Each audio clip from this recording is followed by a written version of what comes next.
Hey crew, it's Ben, and I'm back with another Mbti video. But in this one, we are not going to be typing anybody. We're going to be talking in this one about the basics. We're going to talk about the foundations upon which all of this work is done. The first question that most people ask is, what does MBTI mean?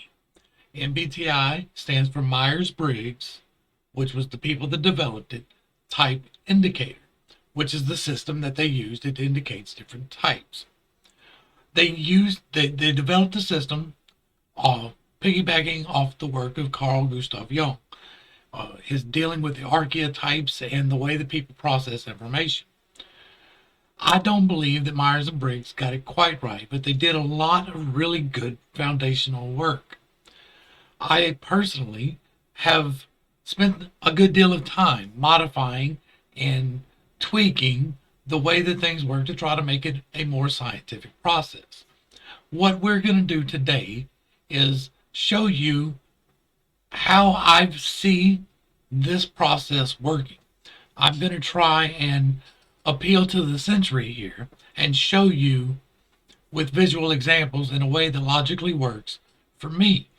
This may not work for you. I'm going to try and do this a couple of different videos covering the basics from different viewpoints to try and get it through in different ways. Because once you have the foundationals, all the rest of it is easy. So we're going to dive into the Unreal Engine here. This is where I developed the app that I used to start the cognitive determination. This is where I figured out a lot of the logic problems that were existent in the current iterations of what's going on. And I reorganized some of the systems that were being used into something that worked a little bit better for me. And the things that I use in order to figure out what type you are the things that are now on your screen. Things and ideas. Organize or gather. Tribe or self. Control or movement. Direct and informative. Y'all have seen me, if you've seen any of my typing videos, talk about these things because they help you to figure out how you take in information and how you give it back out. That is what the MBTI really should be doing. Understanding how you process information coming in and how you give it back. Once you do that for yourself, you can start seeing interactions with other people, but the foundational work needs to start with you. Now we're going to look real quick and show an example of one of the types. This is an ENFJ. Let me see how that looks for y'all. Right, I can move this a little bit. I didn't know how to set this up, but all right. This is an ENFJ, right? That's intimidating. If somebody tells you, oh, you're an ENFJ alternate, you're like, holy shit, that's crazy. But it's very simple. At the end of the process, you will understand it more. But I want you to understand that all this does, this ENFJ, all that does is tell you the order of these letters over here. FENI, SE, TI. These four on the top right here are your main cognitive abilities. They are the things that you use in your everyday life in order to live. The top two represent how you take in information. The bottom two represent how you give back information. The first slot is the tribe slot, and the second slot is the self slot. I may have that wrong. We'll get back to that. I know that the third slot is the introverted slot, or the child slot is how you deliver the information. And if that is introverted, then you are trying to keep the information to yourself, and that it means that you're direct. And that if you are extroverted in the third slot, that means that you're giving the information away quite freely, and that makes you informative. Now, we're going to look a little bit at the logic that I use behind all this. The entire world consists of variables, and in the world of Unreal Engine, these little red things right here are called Booleans. They are yes-no questions. Whenever you're using logic programming, you can draw a little line off of here and you can make this answer a question in a variety of ways. I've put a few examples right here. We've got a car, a tool, a sport, a food, freedom, innovation. I want to represent things and ideas. But each one of these can also represent the other one in a way. A car can be a 1995 Honda Civic four-door that's worth X amount of money. And each of those things points out something different about the way that you see something. If I ask you about that car, the first thing that you say about it is going to tell me something. If you say that it's a Honda, that tells me something. And if you say that it was a 1995, that tells me something differently. And each one of these things are explainable in a multitude of ways. I have simplified it here to a great degree, where a car is representing a thing and freedom is representing an idea. But you can draw conclusions that go as an idea. Like, that's the fastest car is an idea. It's not really a thing.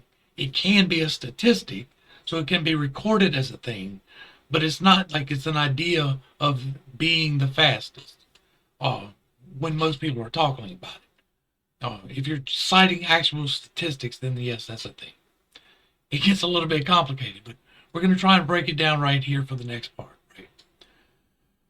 This next part is where it starts getting a little bit weird, and people get a little bit intimidated by the way that I've got this set up, because I don't look at it the same way that we have been looking at it since Myers and Briggs came up with the typology indicators. These things mean something. And what they mean is what determines how you see the world. It really is. And there are really four basic ways of going about life. And this is them. You're either searching for new things, or sorting old things, or finding new ideas, or sorting old ideas. You take the new thing, like we're going to take SE as an example right here. That's as large as I can make it. Hopefully y'all can see this. But if you take the car here, right, and the car comes along and it plugs in, and this is the thing. Well, for someone that is an SE person, they're going to see this and they're going to be like, okay, is this a thing? If it is a thing, then they're going to continue to process it. But if it's not a thing, they're going to go over here and it's going to go to an idea. Because this might be freedom, right? And if it was freedom, the SE person doesn't really care. But the NE person's like, oh, look, there's a new idea. Let's grab that. But this car is a thing. And so the SE person, who is very much about finding new things, finding new experiences, they're very much about scientific processes, but they hate to write the report at the end. That's these people, right? So once it meets the thing criteria here, it asks the question, is this a new thing? And if it is a new thing, then it continues and it gets set. This is called an array, right? An array is a list. And that's basically all it is. So what the SE person does is they take all of the new things they find and they make a list out of it. And then they show it to people, right? That is what they do. They turn the new things into old things. And that is basically their entire function in life. Now, yes, they live, they love, they have families, but this is what they really love to do. The same with NEs, finding new ideas. They really love to do that. But on the flip side of these two things, you have the sorters. This is what I am. I'm a sorter. We take the old things. We don't really like to see new things. We don't like things that haven't been discovered or talked about. We don't really like those things. We like the old things. And so we take this list of old things right here, and that is our source material. And then we see something that is needed. And we take the selection of the old things and we find the needed thing and we set the best thing. We say, okay, well, this particular car is the best car out of all the cars because y'all have already given me all of this information. Well, I'm going to take that information and I'm going to sort it. And now I can tell you that this is the best. That is basically how this entire system works, right? That is the first half of the typology. And if you are someone who finds new things, well, that is automatically going to make you an S because you're about things, and it's going to make you a gatherer. So you're going to be a P. You're going to be an SP right off the top. You knocked out 2 letters just by figuring out which one of these 4 things that you are. Do you find new things? Do you find new ideas? Do you find old things? Or do you sort old things? Or do you sort old ideas? If you find yourself just repeatedly going over the same old ideas and living in the past and those type of things, or predicting the future is a big NI thing because we take all of the ideas and we see the most likely course with an NI. We're like, okay, well, given X, Y, and Z, which are these old ideas, what the needed thing is what is the projection for the future? What is going to happen? The SIs are like, okay, this is the best thing to use. And the NIs are, this is the best place to go. In a different sense, in the idea way. This is the direction we need to head as a people. That is what the NI people are for. Ideally, their inputs are good. And so they sort everything into the best idea. Whereas this is the best thing, this is the best idea. And that is basically how they're broken apart. The SE is if they're using it for the SJs are the organized things, organized things, and the NJs are the organized ideas. The SPs organize or sort. I'm all over the place.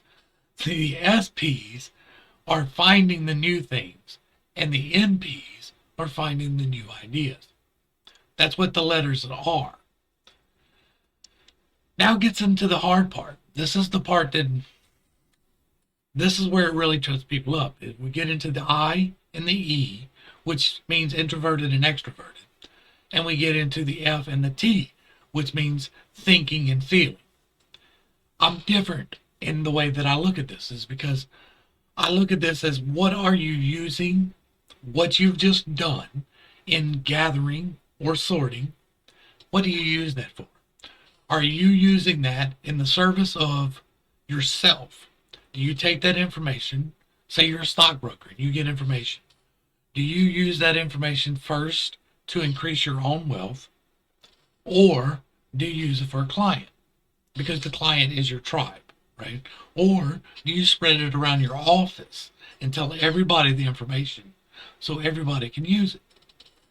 That's the difference between self and tribe. If you use it primarily for yourself, if the reason that you're finding what the best thing is so that you can have the best thing, then that is an introverted way of thinking. If you are using the same information, but you're giving it to the tribe so that everybody can use it first and you benefit second, then that is an extroverted way of thinking. And that is the I and the E. If you're doing it for yourself, then you are an I. If you are doing it for the tribe, then you are an E. And everybody knows examples of one person in your life who is an extreme example of that. You have somebody who is an E that they are always feeding somebody, they're always calling and checking on somebody, they're always in somebody's business, right?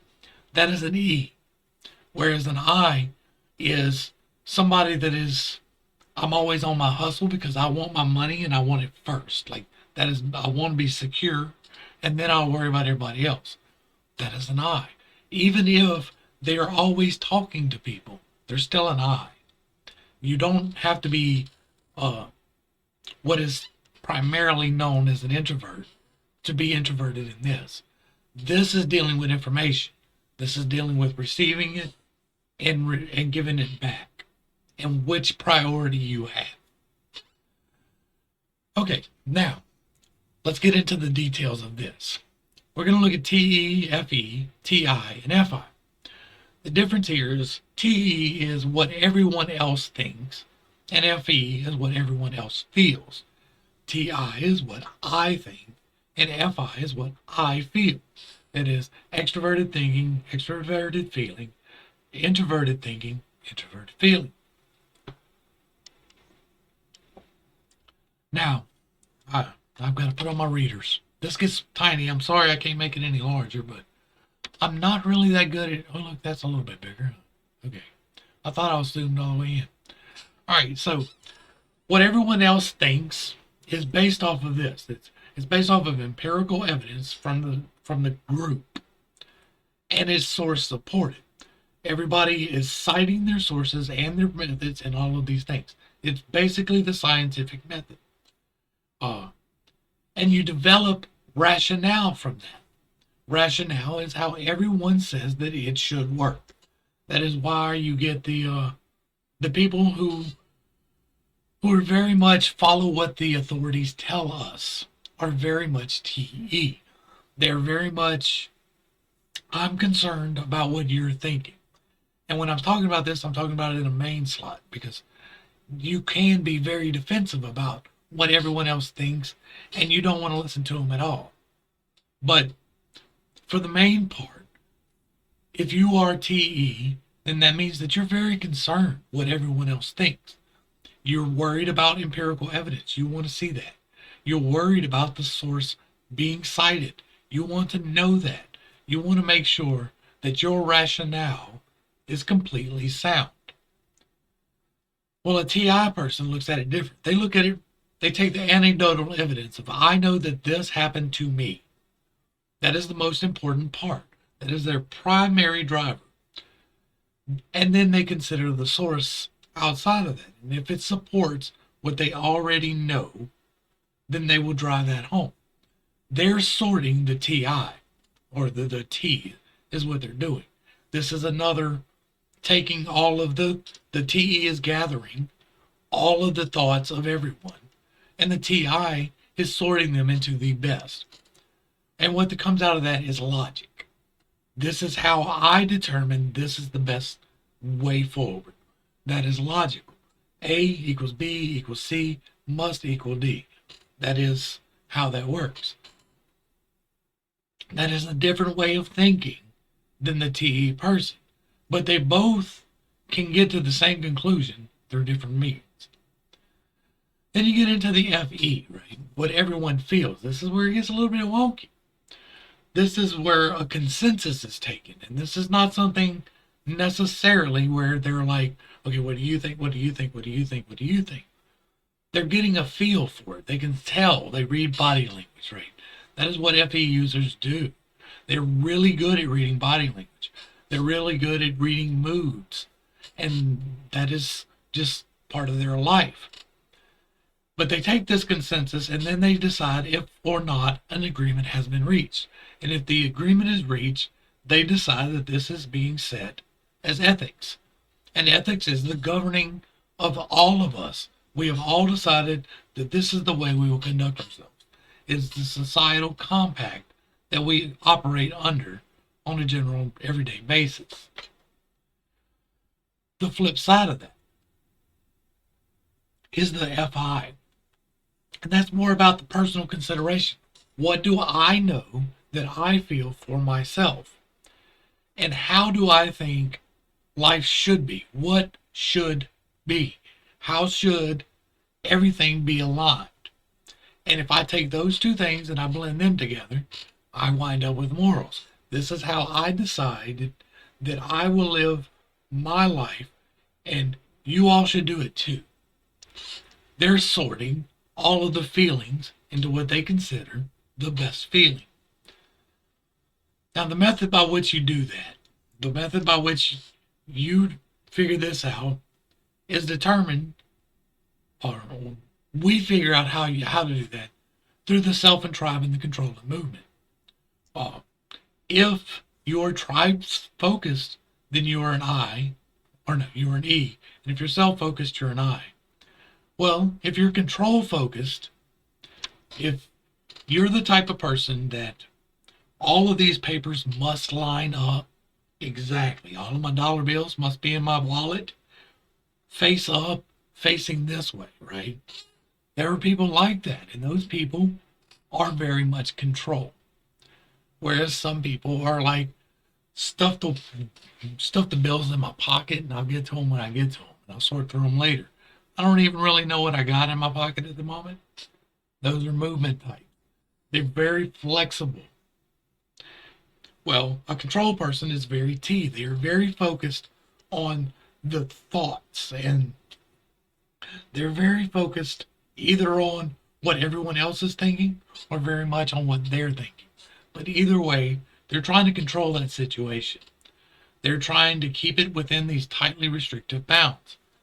Movement, however, is more able to flex around things because they take in the feelings as the primary consideration in that interaction between those two dichotomies. Oh, so that determines which one of those two you use is the control or movement. Now, the direct and informative, this is where it gets a little bit wonky for some people. That determines here, right? We're back on this, and right here in this third and fourth slot right here. This is your directive or informative slots, right?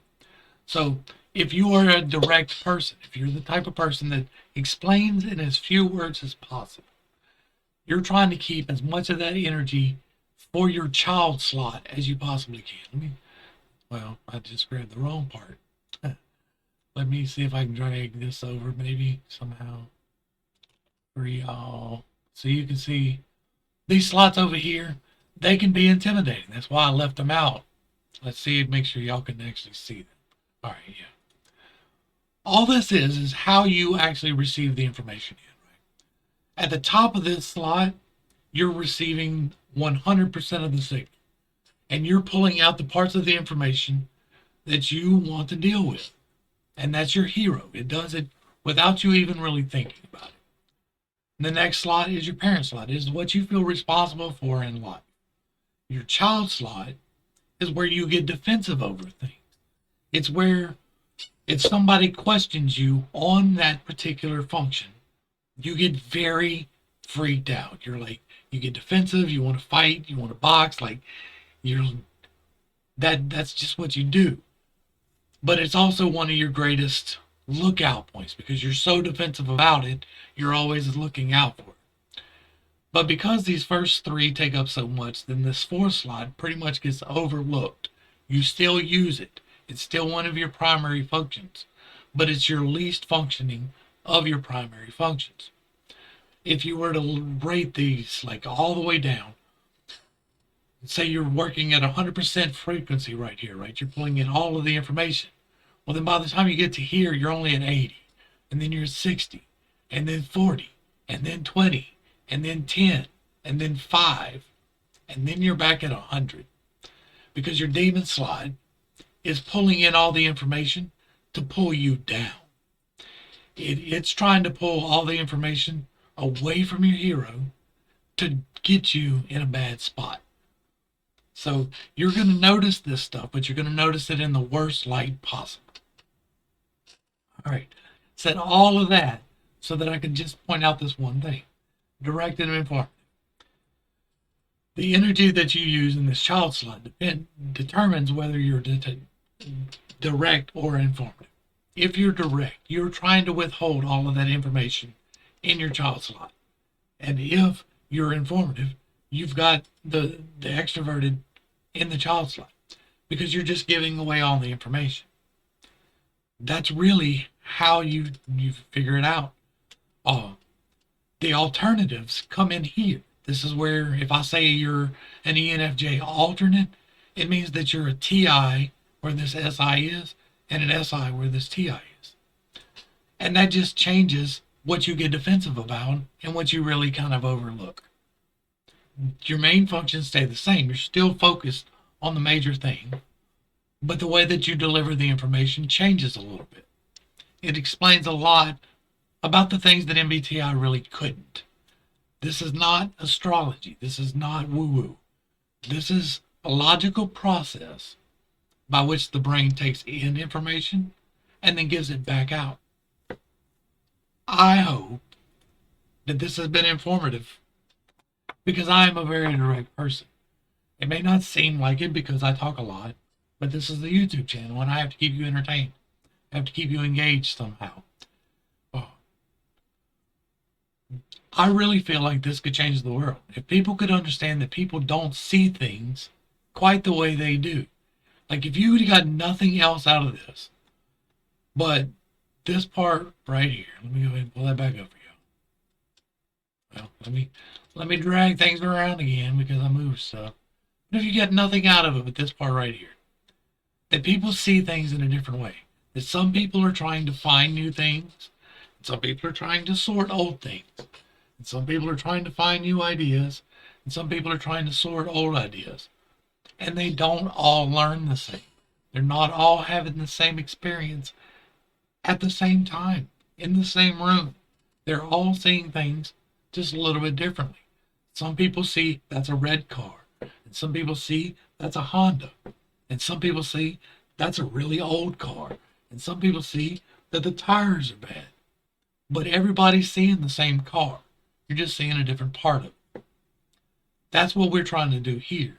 Is figure out the different parts that you see so that you can recognize your triggers and why they trigger you. I'm a TI child.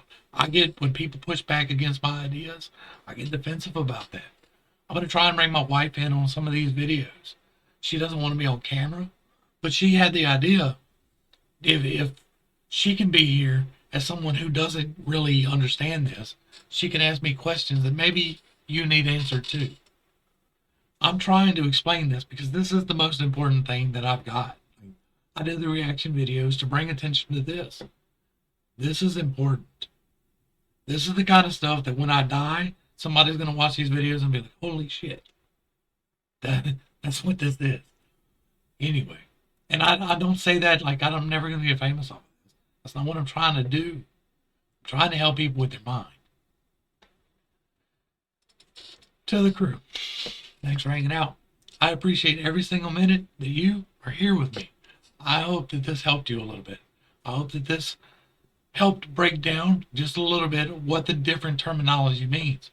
If you have questions, ask. I'm going to try and get to this in 3 or 4 or 8 different ways if I can figure them out, because I think in a specific way. It's hard for me to get outside of the box and try and do it in a different manner. Let me know what you'd like to see. I'll help you out. But thanks for hanging out. And I'm praying for you every single day. Till next time, this has been Mbti. Peace.